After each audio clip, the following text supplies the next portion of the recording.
স্বৈরাচারী ফ্যাসিস্ট খুনি হাসিনার ভারত সফরের উপরে বিস্তারিত আলোচনার ইচ্ছা আছে। তার আগে সংক্ষেপে কয়েকটা বিষয় বলা প্রয়োজন। আজকের এপিসোডে সেটাই করার চেষ্টা করব। তার আগে একটু ওই বোতল সুন্দরীর নিয়ে কথা কয়ে নেই। আমি কইছি না এগুলো গ্ল্যামারের 12টা বাজায় দেবো। বোতল সুন্দরী কেন জানেন? এগুলা তো সৌন্দর্য আর গ্ল্যামার বেছে, কিন্তু ফিগার দেখেছেন সরিষার তেলের বোতলের না কান ইনকা ইনকা না কালে। তো বোতল সুন্দরী তোমার আসপর্দা দেখা আমি টাস্কিত হয়েছি। সেটা লাইভ করেছে, সে কি করছে দেখেন। So yes, hi everyone, Eid Mubarak. আমি এখন লাভিশ বুটিক সেলুনে আছি। আচ্ছা, আমি একটা জিনিস বলতে চাই। হ্যাঁ, এই যে মানুষ আমার ছবির নিচে যে লেখেন বয়কট ইন্ডিয়ান প্রোডাক্ট, আপনারা হিস্ট্রি জানেন? ইনফ্যাক্ট আমার মনে হয় আপনারা জানেন কি জানেন, সাবিয়া হিস্ট্রি জানেন? 1971, হ্যাঁ, এই যে বাংলাদেশের যুদ্ধ যে হয়েছে পাকিস্তানের সাথে, হিস্ট্রি জানেন? হ্যাঁ, আমার মনে হয় কি জানেন, আপনি জানেন, আমাদের অন্যান্য আছে, সবাই জানেন, বাট আমার মনে হয় আমার ফেসবুকে যারা শুভাকাঙ্ক্ষী আছে, অনেক ফলোয়ার্স আছে, তারা জানে না। তাদের জন্য জানাতে চাই যে আপনাদের একটু জানা উচিত যে 1971-এ ইন্ডিয়া আমাদেরকে, তারা তাদের অনেক আর্মি পার্সন পাঠিয়েছে, তারা হেল্প করেছে আমাদেরকে। যদিও তারা নিজেদের স্বার্থে করেছে বা হোয়াট এভার, বাট তাদের স্বার্থে যদি আমরা বেনিফিটেড হই, উই শুড অ্যাপ্রিসিয়েট ইট। হ্যাঁ, না হলে এই যে এই এত বড় বড় কথা, এই তারপরে ফেসবুক কিছুদিন পর আপনারা ফেসবুক বন্ধ করে দেবেন। এই ফেসবুক কারা চালায়? ফেসবুককে মার্ক জুকারবার্গের ওনার রিলিজিয়ন কি জানেন আপনারা? অশিক্ষিতর একটা লেভেল থাকে, লেভেল বাদে আপনারা অশিক্ষিত হয়ে যান। একটু গুগল করেন, একটু গুগল করে জানেন যে যাদেরকে বয়কট করতে চান তারা কোথায় আর আপনারা কোথায়, এবং তাদেরই প্রোডাক্ট দিয়ে আপনারা এখানে আসতেছেন। গরু না হলে, ইন্ডিয়ান গরু না আসলে গরুর দাম বেড়ে যাবে, পেঁয়াজ না আসলে পেঁয়াজের দাম বেড়ে যাবে, তখন তো আবার বয়কট ইন্ডিয়া আপনারা করবেন না। মানে সুযোগ সন্ধানী। এনিওয়েজ, ভারত নাকি আমাদের মুক্তিযুদ্ধের সময় সাহায্য করিছে, আর আমরা নাকি লেখাপড়া করি না। লেখাপড়া নিয়ে পরে আসবুনি, তোমার সৌন্দর্য শিখাই, ত্বকের যত্ন, চুলের যত্ন শিখাও তো। তোমারে দেখাই যে এটা কারে বলে। অড্রে হেব্রানের নাম শুনিছ? দুনিয়ার সর্বকালের সেরা সুন্দরীদের তালিকায় থাকবেন তিনি। যখন অড্রে হেব্বার্নকে তার সৌন্দর্যের রহস্যের কথা জানাতে বলা হয়েছিল, তখন তিনি একটা কবিতা লিখছিলেন। সে কবিতাটা তার অন্ত্যেষ্টিক্রিয়া পড়া হয়েছিল। আমি কবিতাটার অনুবাদ করতেছি না, সারাংশটা বলতেছি। উনি বলতেছিলেন যে আকর্ষণীয় ঠোঁট যদি পাইতে চাও তাহলে ভালো কথা বলো, সুন্দর চোখ পাইতে চাও তাহলে মানুষের ভেতরে সৌন্দর্য খোঁজো, সুস্থ থাকার জন্য ক্ষুধার্তদের সাথে খাবারটা ভাগ করে নাও, তুমি যদি ভালো চুল চাও তাহলে প্রত্যেকদিন একটা শিশুকে তোমার চুলে হাত বুলাইতে দাও, ভালোভাবে শরীরের যত্ন নেওয়ার জন্য এমন ভাবে হাঁটো যেন তুমি কখনো একা না, কারণ আপনাকে যারা ভালোবাসে এবং ভালোবাসছে তারা আপনার সঙ্গেই আছে। কখনো যদি তোমার সাহায্যের দরকার পড়ে তাহলে তোমার দুই হাতের শেষে আরো একটা পাবা হাত। যত বড় হবা তত তুমি উপলব্ধি করবা যে আপনার দুইটা হাত আছে, যার একটা নিজেকে সাহায্য করার জন্য আর অন্যটা প্রয়োজন মতো অন্যকে সাহায্য করার জন্য। একজন নারীর সৌন্দর্য তার পরিধেয় পোশাক, মুখে বা চুল ঠিক করার মধ্যে না। একজন নারীর সৌন্দর্য তার চোখে প্রকাশিত হয়, কারণ এইটাই তার হৃদয়ের উন্মুক্ত দরজা, যে এবং এইটাই তার ভালোবাসার উৎস। জিন্দেগিতে ইনকে কবিতা লিখবার পারবো বোতল সুন্দরী। আমি শিওর অড্রে হেব্রান যে এটা কবিতা লিখেছিল এটা তো জানো নাই। না আছে ফিগার, না আছে সৌন্দর্য, না আছে সংবেদনশীল মন। তারপরও মাতারিত্ব করে ভাব কেন তো লাইফ করে যে আসপর্দা দেখাইছ, সেটার জন্য তোরা সামনে রেখা তোর গ্ল্যামার ইন্ডাস্ট্রির জয় বাংলা করে দেবো, প্রমিস। যাই হোক, এবার ওখানে নেতা মাদারে মাফিয়ার আলাপে আসি।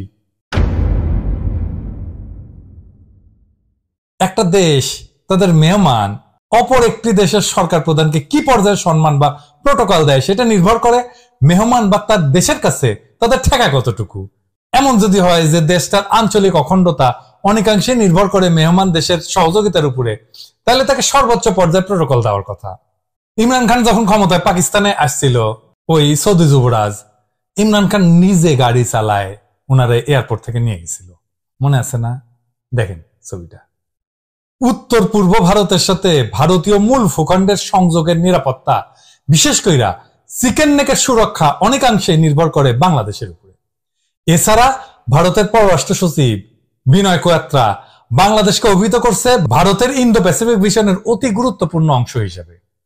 সুতরাং আমরা আশা করতেই পারি যে আমাদের দেশের কাছে ভারতের এত ঠেকা, সে দেশের অর্থাৎ বাংলাদেশের সরকার প্রধান, সে বৈধ হোক অবৈধ হোক, তাকে ভারত সর্বোচ্চ পর্যায়ে রিসিভ করবে। সৌদি যুবরাজ মোহাম্মদ বিন সালমান যখন সরকারি সফরে ভারতে আসে, তখন তাকে বহনকারী বিমানের সিঁড়ির গোড়ায় দাঁড়ায় কসাই মোদী স্বয়ং তাকে অভ্যর্থনা জানাইছিল।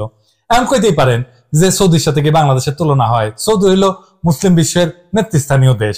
মোদির হাতে মুসলমানের রক্ত, সে কলঙ্ক ঢাকার জন্য সে হয়তো স্বয়ং উপস্থিত হয়েছিল।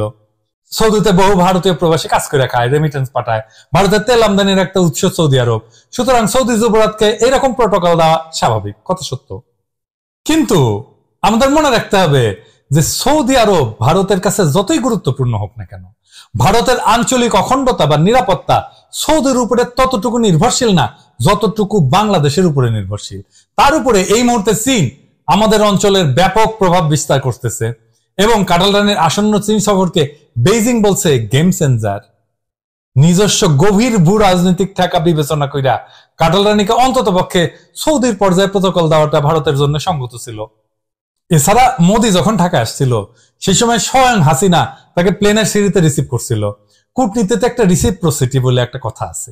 এর মানে হলো আপনি আমার যে ট্রিটমেন্ট দিবেন আমিও জবাব হিসাবে অনুরূপ ট্রিটমেন্ট আপনারে দিব। আমার কমেন্ট বক্সে জিঙ্কা করে কমেন্ট করবেন, আমিও সিঙ্কা করে রিপ্লাই দিব।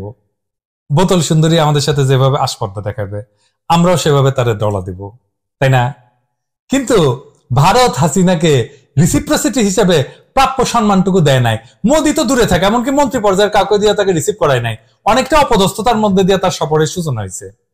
আমরা হাসিনাকে যে অবৈধ বিবেচনা করি সেটা একান্তই আমাদের আভ্যন্তরীণ ব্যাপার। কিন্তু সে তো বাংলাদেশের পতাকা হাতে নিয়ে ভারতে গেছিল।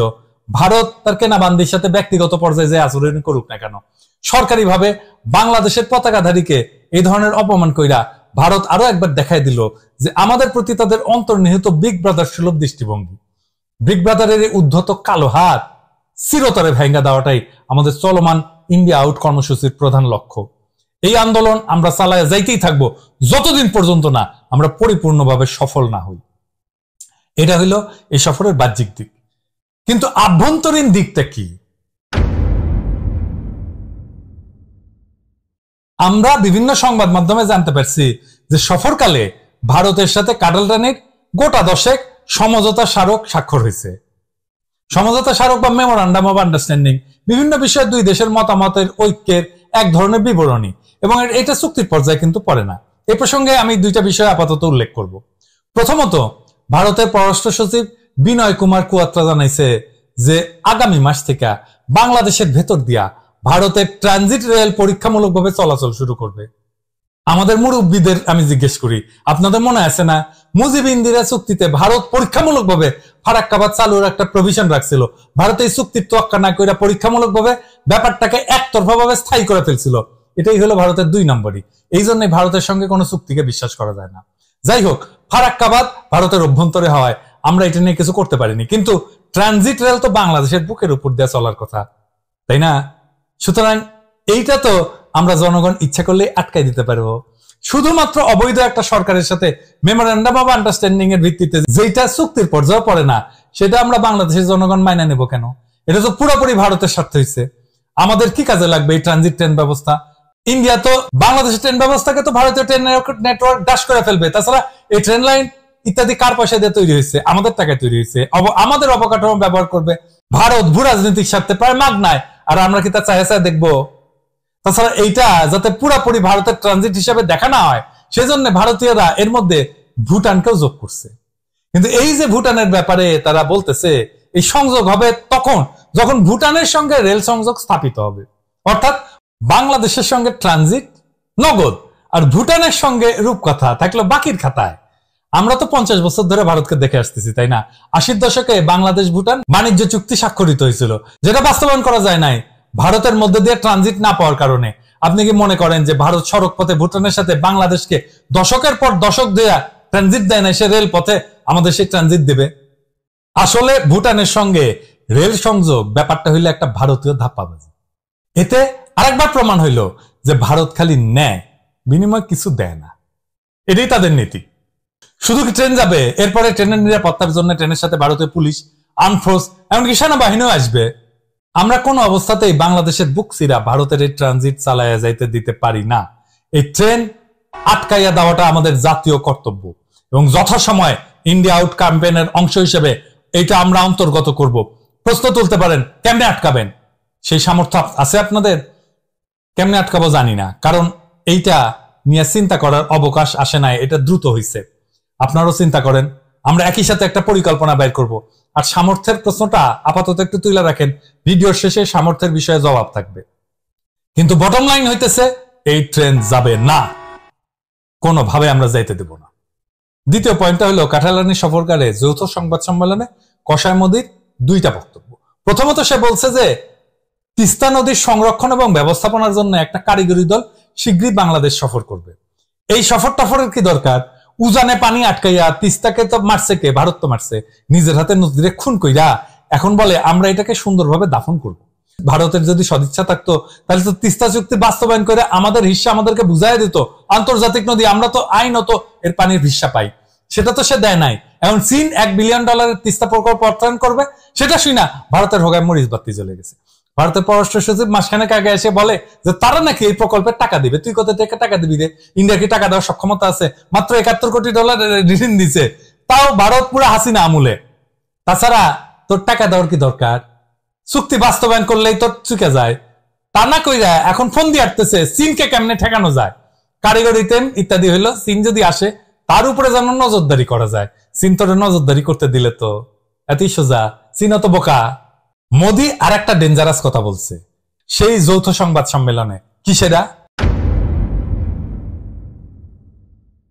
সেটা হলো বাংলাদেশের প্রতিরক্ষা সক্ষমতার বৃদ্ধির এবং আধুনিকায়নের জন্য ভারত সহযোগিতা করবে এবং বাংলাদেশের সাথে বহুমুখী সামরিক সহযোগিতা বজায় রাখবে। আপনারা জানেন চীন হইল বাংলাদেশের সবচাইতে বড় সামরিক সহযোগী দেশ। মোদির এই উক্তির উদ্দেশ্য হইতেছে চীনের এই অবস্থানকে দুর্বল কইরা দেওয়া এবং সেই প্রক্রিয়ায় বাংলাদেশকে আরো বেশি কইরা ভারতের সমর কৌশলের অধীনস্থ করা। কাঁঠালরানীর দিল্লি সফরের মাত্র কয়েকদিন আগে টাইমস অফ ইন্ডিয়া একটা ভুয়া খবর পরিবেশন করে বাংলাদেশে যে সকল সামরিক সরঞ্জাম চীন রপ্তানি করে সেগুলি নাকি ত্রুটিপূর্ণ এবং এই কারণে বাংলাদেশের সশস্ত্র বাহিনী নাকি চীনের উপরে ক্ষুব্ধ। বালের আলাপ দাও, কইলেই হইল আমরা জানি না। এই প্রচারণা ভারতীয়রা ছাপাইছে আবার আফ্রিকার জিম্বাবুয়ের এক পত্রিকায়। দেখেন, চীন বিরোধী এই প্রপাগান্ডার উদ্দেশ্যই ছিল কাঁঠালরানীর সফরের সময় ভারত যাতে চীনকে ল্যাংমাইরা কাঁঠালরানীকে চাপ দিয়া বাংলাদেশের সামরিক খাতে বেশি করে অনুপ্রবেশ করতে পারে। বাংলাদেশের স্বাধীনতা, সার্বভৌমত্ব, আঞ্চলিক অখণ্ডতা এবং আমাদের জনগণের গণতান্ত্রিক আকাঙ্ক্ষার সবচেয়ে বড় প্রতিবন্ধক কে? ইন্ডিয়া। সেই ভারতের কাছ থেকে আমরা কেন প্রতিরক্ষা সংক্রান্ত সহযোগিতা নিব? প্রশ্নই ওঠে না। ভারতীয় পণ্য বয়কটের মধ্যে আমরা এই পর্যায়ে সকল প্রকার ভারতীয় সামরিক সরঞ্জাম বয়কট করলাম। আমরা এর লিস্টের আমাদের তালিকার মধ্যে ভারতীয় সামরিক সরঞ্জাম বিবেচনা করব। আমাদের দেশপ্রেমিক সশস্ত্র বাহিনীকে আহ্বান জানাবো তারা যেন কোনোভাবে ভারতের এই চক্রান্তে পা না দেন এবং ভারতীয় সামরিক সরঞ্জাম আমদানি করা থেকে সম্পূর্ণ বিরত থাকেন। যে জেনারেল অতিরিক্ত উৎসাহে দেখাবেন না, ভুলে যান না। পুরো প্রক্রিয়া পর্যালোচনা করে কার কত দায় সেটা বাইর করতে পারবো আমরা। আর ভাইবেন না আপনার সহকর্মী আপনার উপরে বিলা হইয়া নাই।